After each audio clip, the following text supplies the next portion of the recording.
عرب کے اونٹ چرانے والوں کو اللہ نے کیسر اور کسرا کا مالک بنایا غلامی مصطفیٰ سے۔ آپ تشریف لے جا رہے تھے ہجرت کے سفر میں، سراقہ بن مالک 100 اونٹ کے چکر میں پیچھے آیا۔ صدیق نے کہا یا رسول اللہ دشمن آ گیا۔ آپ نے کہا اللہم اکفنا شرہ بما شئت، یا اللہ اس سے حفاظت فرما۔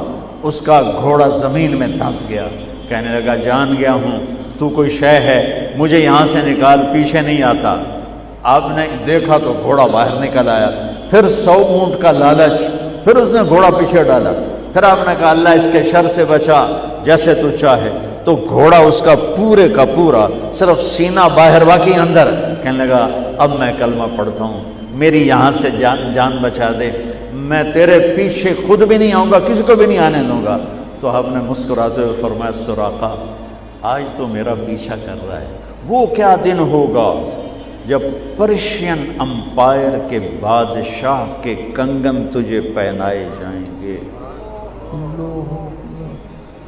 چند ہزار قریش سے جان بچا کے مدینے جا رہے ہیں اور خوشخبری کیا دے رہے ہیں، وہ کیا دن ہوگا جب ایران کے بادشاہ کے کنگن تجھے پہنائے جائیں گے۔